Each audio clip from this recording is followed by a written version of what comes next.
Okay, continuing the videos presentations from this morning, I've already posted a video. I guess we'll be calling it video number 2 that is about decision making. And to connect it back to what we're talking about, there's an assignment that you need to complete where I need you to consider how decision making and the culture of your organization intersect with each other. And what we haven't done yet is to talk about organizational culture. And again, that's a book. That's 10 books. That's courses upon courses. There are doctorates done on organizational culture, and we haven't got time for that. But we do have the ability to focus a lens on some basic organizational culture principles that you will be able to use in terms of our conversations and your own thinking. And as I said in the decision-making model video I just recorded, you will never think about your organization the same way once I take you through this really very brief model that's incredibly diverse. I'm sorry, not diverse, incredibly deep and provocative. I will also tell you that the model I'm going to share with you is out of Edgar Schein. We're also going to post a video from YouTube about Schein as well. Schein, I think, is 93, something along those lines. He's professor emeritus in the Sloan School of Management in UMass, and is the godfather of culture in my own regards. However, there are other ways people approach looking at culture. I understand Schein to take what I would call an anthropological look at culture. There are other ways to take a look at it. And again, the reference list I've posted in the syllabus will give you some chances to explore that more carefully should you choose to do that, whether in this course or whether you need to do it in further studies. And I'd be happy to continue the conversation with you since after decision making and after futuring, this is one of my passions. I'm a little bit of a nerd about some things, I suppose. So let me tell you a quick story. It may not be that quick. I did a consult in a school district. Well, since we're all from Long Island, it's easy to say. I did a consult in a school district in the furthest end of New York State, eastern end of New York State, on an island called Fisher's Island. Fisher's Island is a tiny 2-by-2 island, I think, off the coast of Rhode Island, which is still geographically considered to be part of New York State. It's the easternmost school district in all of New York State. They brought me out there to help them to start to think about their own strategic planning and my word, futuring. And just to get out there was an interesting story, but the short story was I did finally get with 2 ferry boats out to this little tiny island about which I knew nothing. That was on purpose. I don't like to know too much about certain districts or organizations when I go in until I can sort of take their pulses. But it wasn't hard to realize, obviously, it was an island. The other part of it wasn't hard to figure out.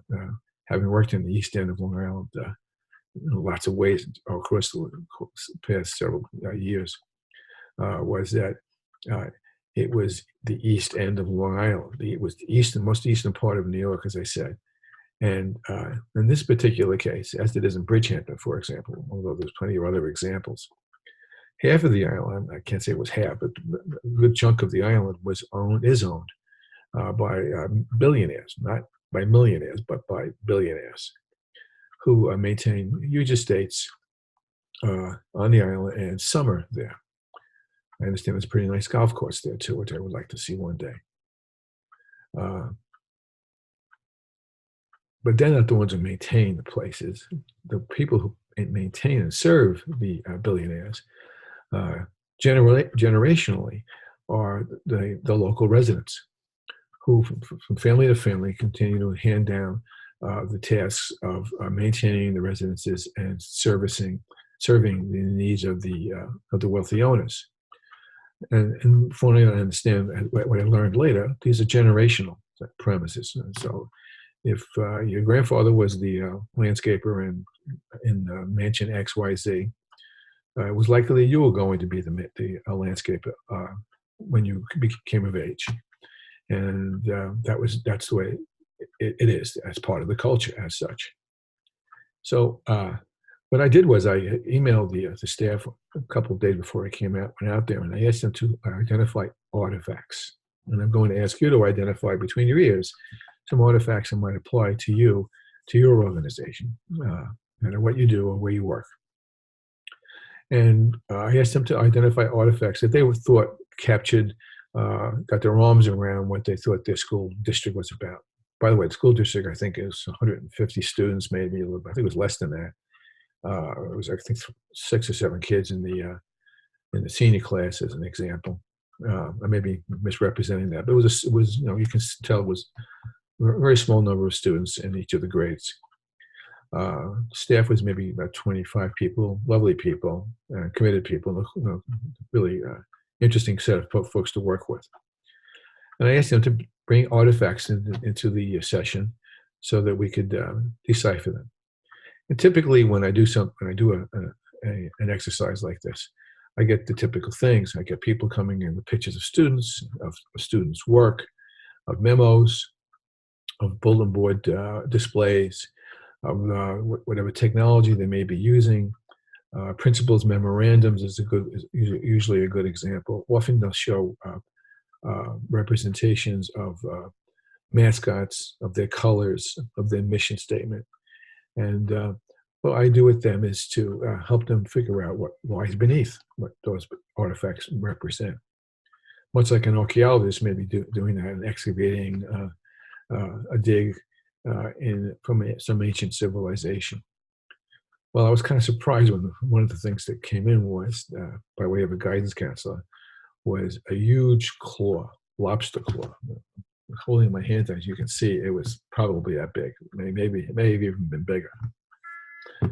Not only did he bring in the claw, he brought in a picture of the lobster that had been attached to the claw. And the lobster was on a leash, and I'm guessing the lobster was close to 6 feet long. And so what would come out of that was, well, we looked at the claw, we marveled at the claw, and we spent probably close to 3 hours trying to figure out how this claw represented the culture of the island, of the school district, the island school district. It took us a while. I mean, I wasn't sure where it was leading us ourselves until we began to really deep down consider what the basic premises were that were associated with it. In the end, to cut to the chase, we agreed that, by the way, he had caught the lobster off the shores of the island. So it was a Fisher's Island fish, so to speak. Although Fisher's Island and fish are not the same thing, I'm told. And what we began to really parse down was that clearly the school district was on an island. And don't say duh to that, because it's even though it's obvious enough. It was really, really more about what did that mean? You're on an island. You have X number of students. You serve the needs of X number of children out of the charge of what the local residents intend for their school to do.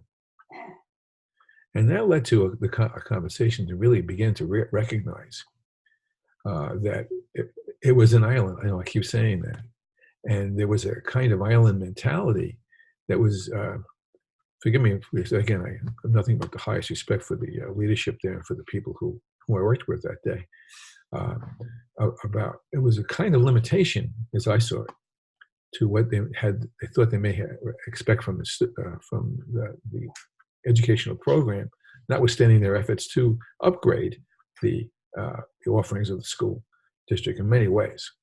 Partnerships with local mainland universities, STEM projects. There was a lot of things going on, no question about that.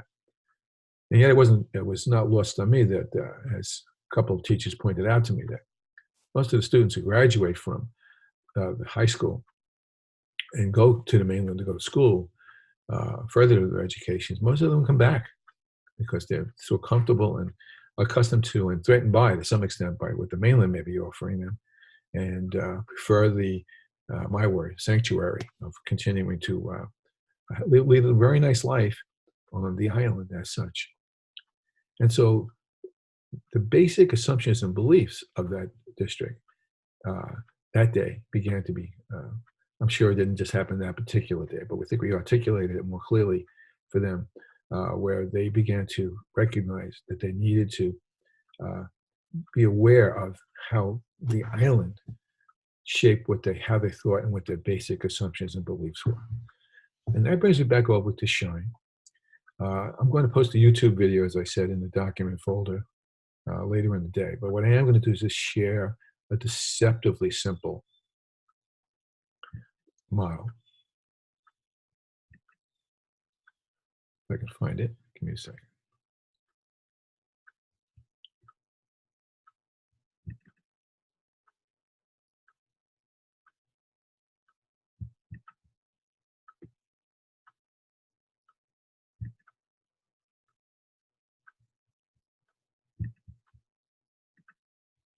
I'm going to try that again because I'm not confident that it came up.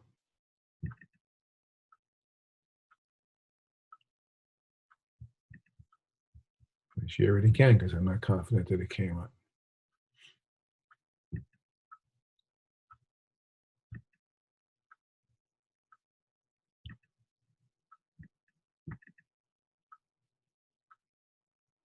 I'm going to take a chance here.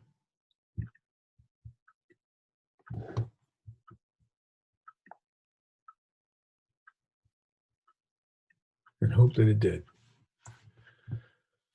Okay. A three-level model of organizational culture, again offered by Edgar Schein. Forgive the spelling, I believe it looks like that's a British spelling, if I'm not mistaken. You can see there are three levels to the triangle. And working downward, there's artifacts, that is to say, the things I asked the staff to bring in. And in our case, more specifically, the lobster claw, that represent metaphorically, or if not in fact, the how things get done, the beliefs, the ways things get done, the manner in which people live, as represented by the artifacts.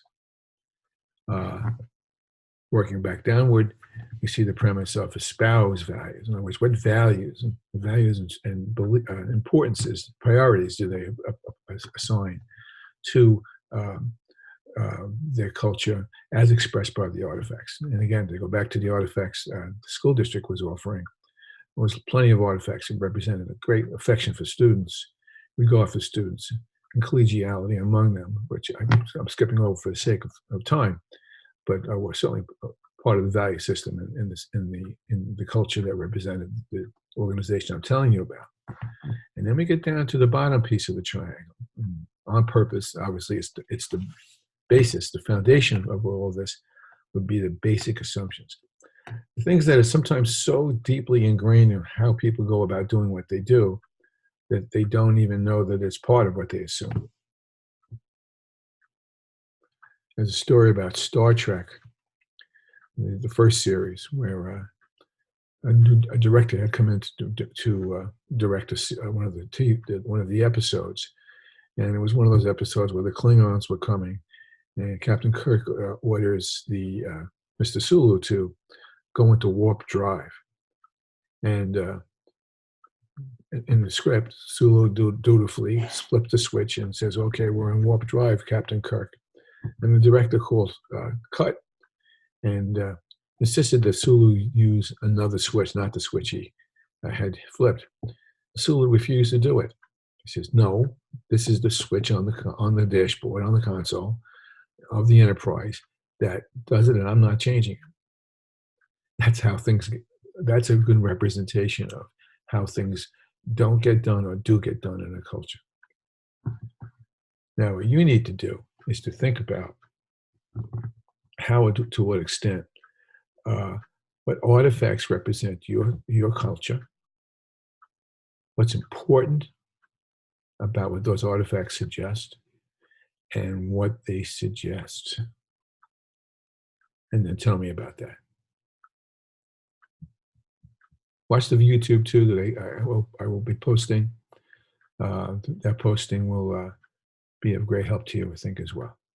Now, what I'm going to do is sign off and hope, and then play this recording back and hope that um,